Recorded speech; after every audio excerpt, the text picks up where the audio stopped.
What's up, everybody? GeauxBurns, preparing to say goodbye to 2015 and hello 2016.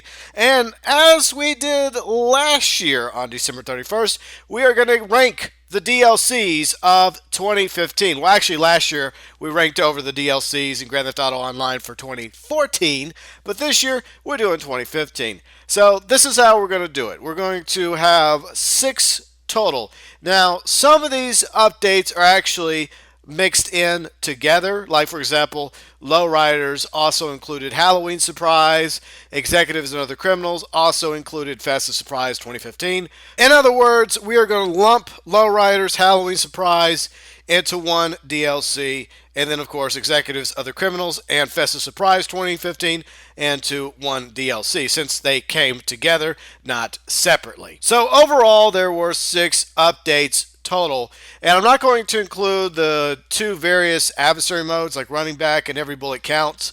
That was just magically added, during the holiday season. I'm not going to count those because they did not technically come with any DLCs. I'm also not going to count the Independence Day special returning because, once again, that was not a new DLC. That's just something Rockstar was able to reactivate through the tunables. So we're not going to count the Independence Day special content that came out in July once more. And we're not counting those two adversary modes back in November, December, whenever running back and every bullet counts unlocked a few weeks ago. Now what I'm going to do is pretty similar to last year. I'm going to start at the bottom and we're going to work our way up from 6th place all the way to 1st place. And let me know below in the comment section, do you agree with my ranking? Do you disagree with my ranking? What is your ranking? What was your favorite and what was your least favorite of the DLCs that came out for Grand Theft Auto Online in the year 2015?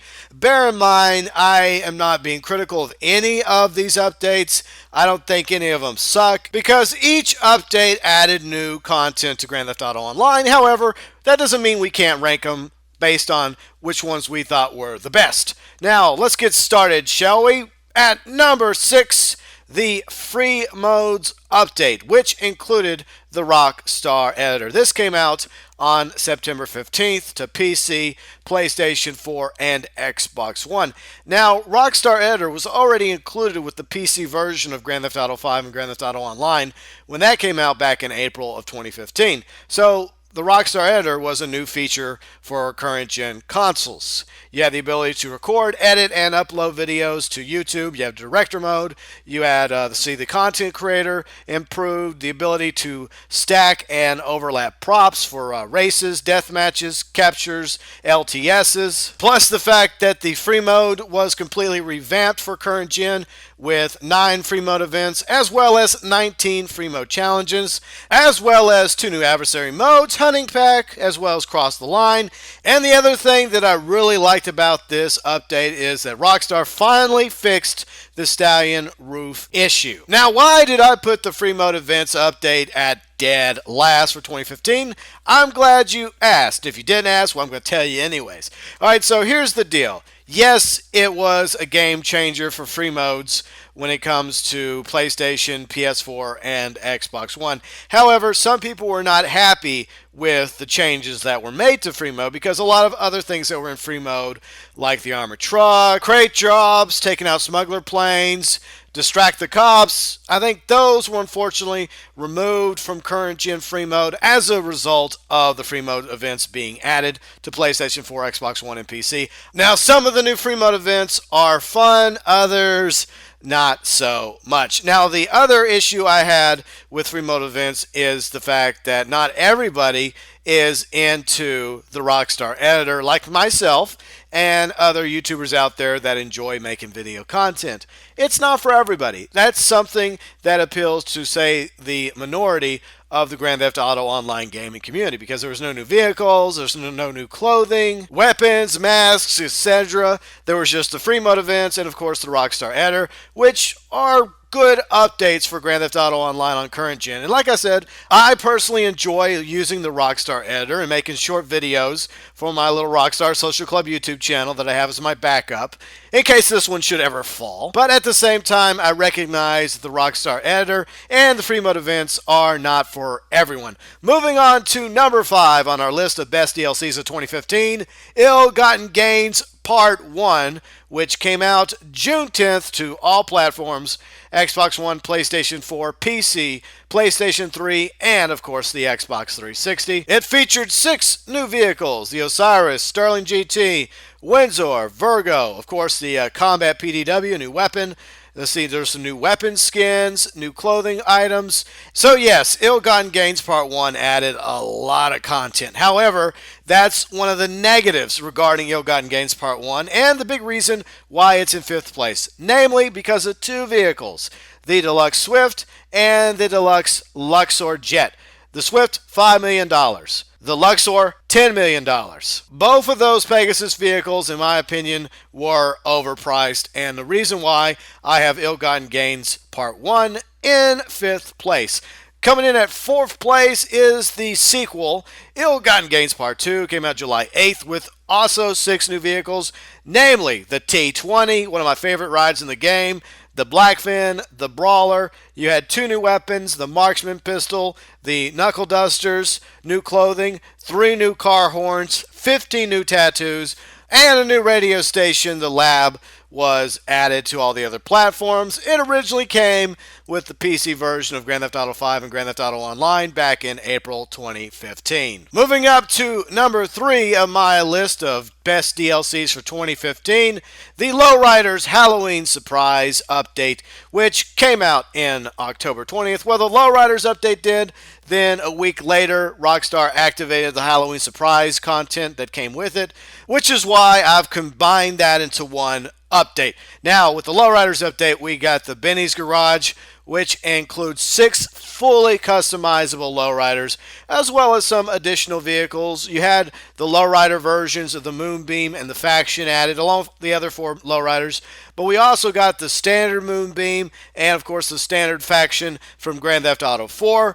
And then we got some new weapons, the Machine Pistol as well as the Machete, some new clothing. We got the Lamar missions as well as 3 new adversary modes, Keep the Pace, Offense Defense, Relay. And the reason why I got Lowriders in 3rd place is because it's one of the things that gamers have been asking for in Grand Theft Auto Online since launch October 2013.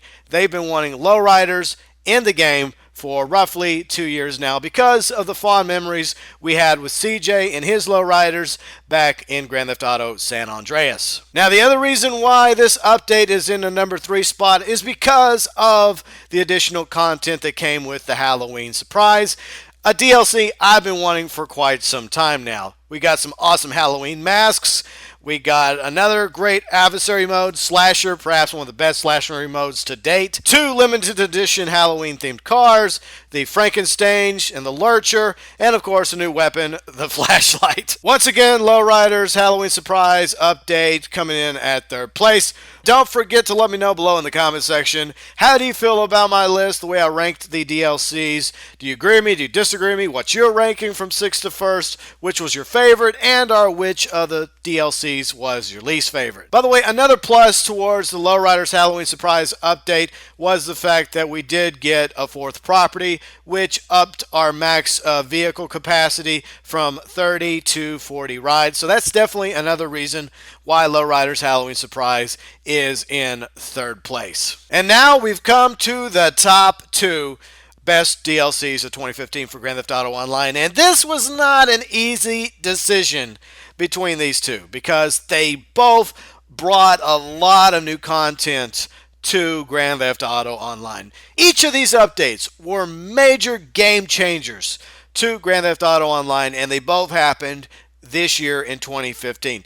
And I thought about it, I looked over it, I went back and forth until I ultimately decided how this should be ranked. So coming in at 2nd place, Executives and Other Criminals, along with the Festive Surprise 2015 update, which dropped just a few weeks ago, December 15th. And this was a massive update. It came with 3 customizable Eclipse Tower apartments with several interiors to choose from. New purchasable homes in the Vinewood Hills. 3 customizable super yachts. 2 new weapons, the pistol and switchblade. A ton of rides. The Nightshade, the Mamba, the Verlier, 2 Velito helicopters, 2 Cognoscetis, 2 Ballers, 2 Shafters, the Turreted Limo, VIP mode, which is awesome.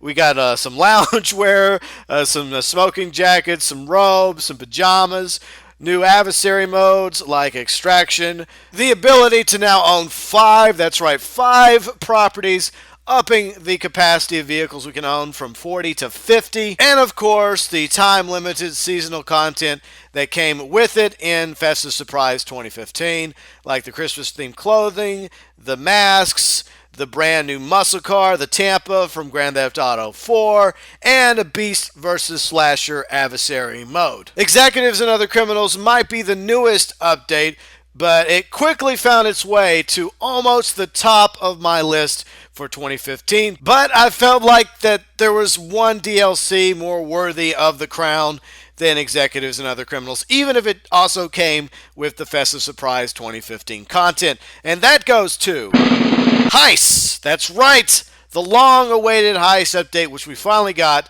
on all platforms March 10th, and of course when it came out on PC in April 2015. This is probably the best of the best DLCs we've gotten so far in Grand Theft Auto Online. It's also the DLC that we've been wanting since day one, October 2013, that kept getting delayed because Rockstar was not happy with the product. So they kept scrapping it, they kept rebuilding it, trying to get it right. And a lot of people, including myself, our patience was starting to run rather thin with Rockstar over the Heist update. A lot of people believed that we were never going to get Heist, and when they came out, it was going to be shit. However, I honestly believe that our patience and our faith was well rewarded by Rockstar with the Heist update. A lot of awesome content came with this DLC back in March.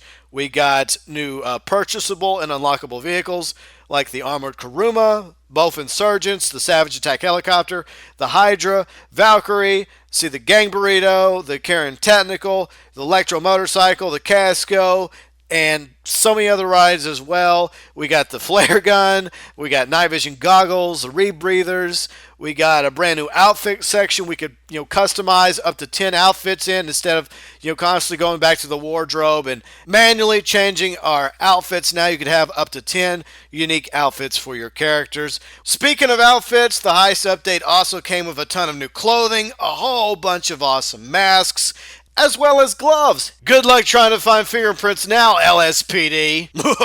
We also saw the introduction of adversary modes with this update, which included Hasta La Vista, Siege Mentality, Come Out to Play, and over the past few months, Rockstar has continued to add new gameplay modes to adversary mode, and some of them are a lot of fun. And last but certainly not least, the heists themselves, the main course to this update, which included 5 heist missions. Each one had several setup missions: Fleeka Job, Prison Break, Humane Lab Raid, Serious A funding, and of course the big one, Pacific Standard. And the daily objectives were also added courtesy of the Heist update. So a lot of awesome stuff came to Grand Theft Auto Online in 2015.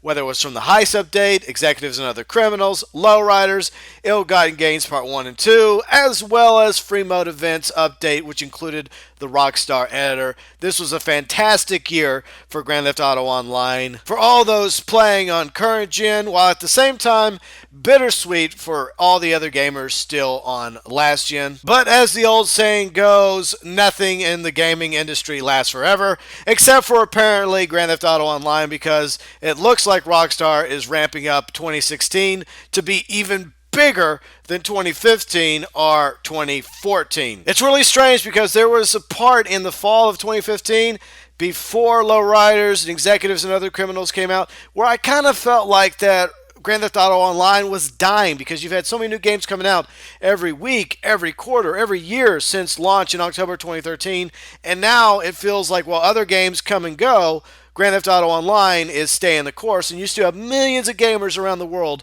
playing Grand Theft Auto Online on a weekly basis. The big question is, how long will Grand Theft Auto Online last?